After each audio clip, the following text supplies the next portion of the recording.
e lei partecipa alla cava di Costalta quando è che gli aveva sembrava che era una cosa ben interessante avere qua la cava vicina, insomma, però la difficoltà era perché è un po' distante gente dalla strada e se no resta un bel avvento perché è un'esperienza nuova e si era giovani e se partecipa a queste cose, insomma, lì sembrava che era una cosa interessante, anche dopo la si era un po' calmata, se no era abbastanza interessante, insomma, perché sta degli operai che si sono licenziati di altri lavori per andare a accedere a Costalta, perché era un evento, insomma, qui avere il lavoro vicino. Dopo purtroppo le dà così perché per diversi motivi, insomma, per il freddo dell'inverno che è lungo e che si andava solo in primavera inoltrata a lavorare lassù e l'autunno era subito anche inverno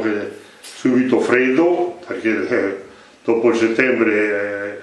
mettersi lì a lavorare dietro i sassi quasi a 2000 metri si è un po' sospeso questi lavori.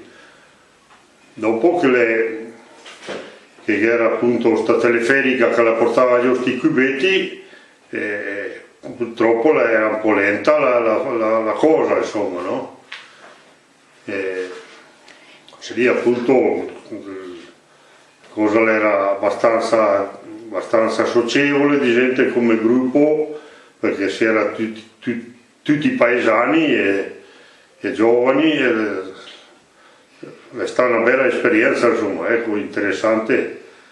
Dopo tutto si è cambiato, ho messo un anno in Svizzera, perché appunto lì era un po' sospeso, e dopo si è fatto la naia e si è preso altre strade, insomma, ecco. Cos'è che fa lui? Cubettista, sì, si guardava di fare i cubetti più bene che si poteva, perché appunto poi lì si è preso il diploma ottimo con lode, perché si faceva i cubetti, guardando di farli bene, e col farli bene se ne faceva alla fine mese, erano pochi, quello che era il difetto, ma il compito era di fare il lavoro bene, insomma, ecco. L'ho fatto per un anno, insomma, ecco, io sono stato su un anno e dopo ho cambiato lavoro.